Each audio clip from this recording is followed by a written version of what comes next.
Representing France, Laure Manodou. Le stade olympique de natation est illuminé et vibrant d'énergie. La foule applaudit à tout rompre. Mais sous l'eau, Laure Manodou n'entend que les battements de son cœur. Elle se concentre sur chaque mouvement de ses bras dans l'eau, répétant dans sa tête « Quoi qu'il arrive, pas de regret. Donne le meilleur de toi-même. » Laure s'est entraînée ces dernières années pour ce moment à Athènes en août 2004.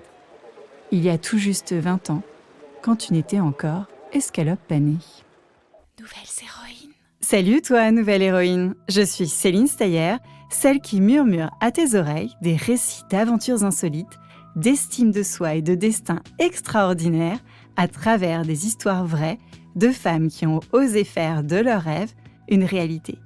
Des histoires pour t'aider à grandir en confiance et prendre ta place sur la plus haute marche du podium.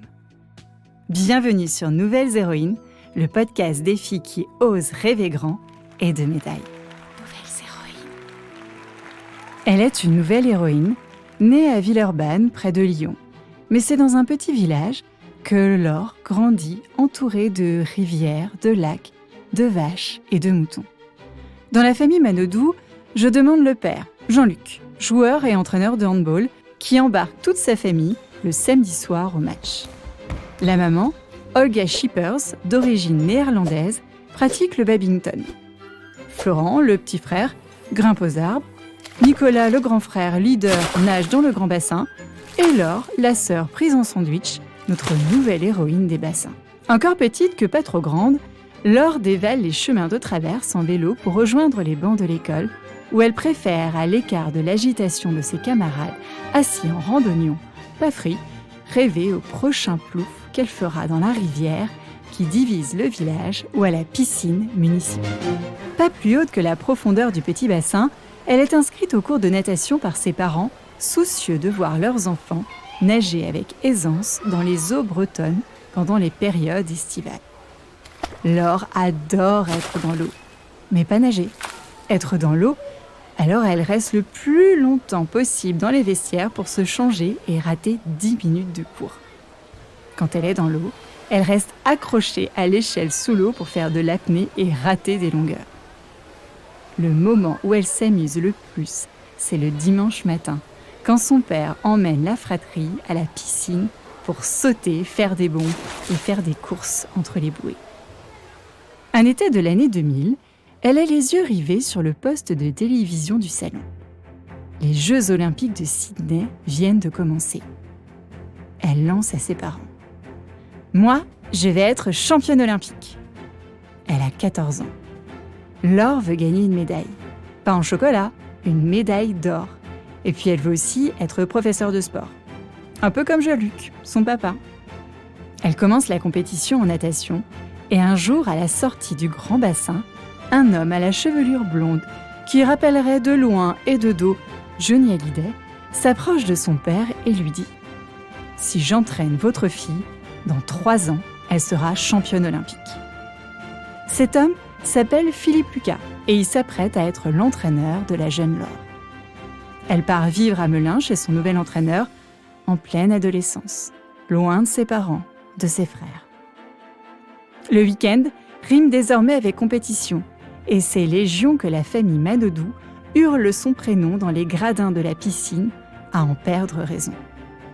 Alors que toutes les adolescentes de son âge se posent 1 milliard de questions à la minute, Laure plonge, brasse, crawl, papillonne et crawl de dos. Elle écoute son entraîneur. Ses journées ressemblent à plouf, nage, dodo. Et quand elle est sous l'eau, elle ne compte pas les moutons, mais elle est carreau. Laure est déterminée à réussir et s'entraîne sans relâche, passant des heures à perfectionner sa technique et à améliorer sa vitesse, se retrouvant souvent dans l'eau à 5 heures du matin, quand le soleil ne s'est pas encore levé. Elle n'est pas seulement une nageuse talentueuse, elle est aussi incroyablement disciplinée. Κυρίες και κύριοι, ο Ολυμπιακός ύμνος. Mesdames et messieurs, l'hymne olympique. Ladies and gentlemen, the Olympic anthem.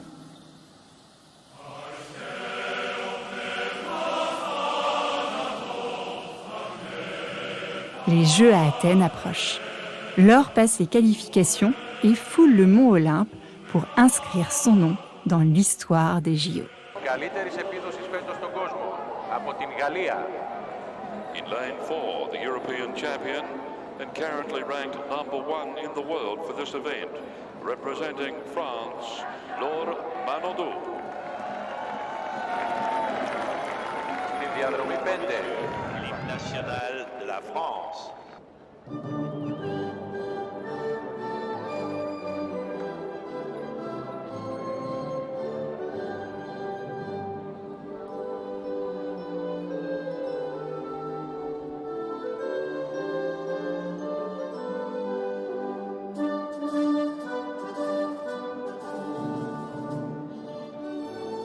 À seulement 17 ans, Laure a participé à ses premiers Jeux et surprend le monde entier en remportant la médaille d'or aux 400 mètres nage libre, établissant un nouveau record olympique.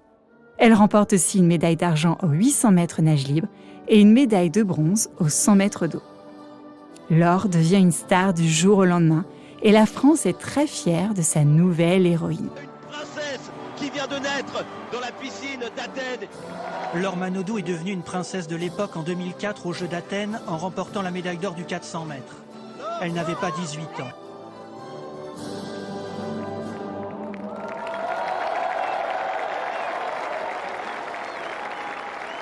Mais en fait, en sortant du grand bassin, Laure n'a qu'une envie.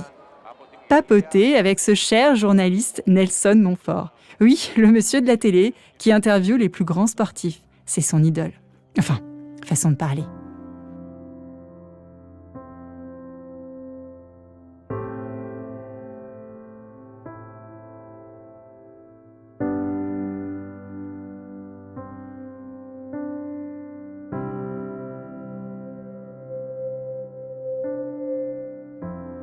Mais la vie d'athlète de haut niveau n'est pas toujours facile.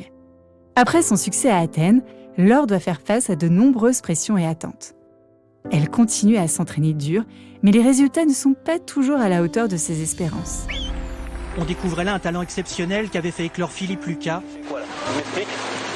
T'as pas envie de nager cette année. D'accord? T'as pas la hargne. T'es 10 fois moins fort que l'année dernière. Et alors quand tu prends tes affaires, tu rentres chez toi. Dégage. En 2008, aux Jeux Olympiques de Pékin, Laure connaît des moments difficiles. Elle ne réussit pas à défendre son titre aux 400 mètres nage libre et termine à la 8e place. Déçue et épuisée, Laure décide de prendre du recul. Pendant un certain temps, elle s'éloigne des compétitions. Elle explore d'autres passions et se consacre à sa famille. Mais l'appel de l'eau est trop fort. Elle sait, au fond d'elle, que son histoire de nageuse n'est pas encore terminée. Elle reprend l'entraînement, cette fois avec un nouvel état d'esprit. Elle veut nager pour le plaisir et non pour les médailles.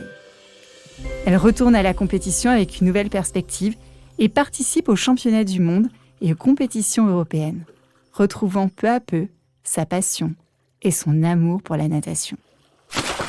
À 27 ans, elle annonce officiellement prendre sa retraite, laissant derrière elle un héritage impressionnant et inspirant.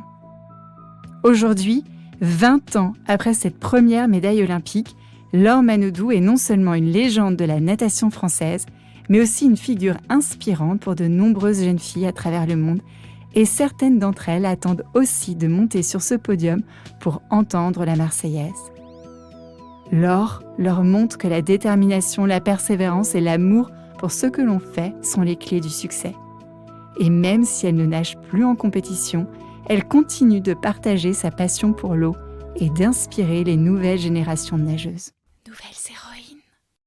Alors, chère nouvelle héroïne en quête d'inspiration, que l'histoire de Laure résonne comme un appel à rester déterminée dans la conquête de tes rêves.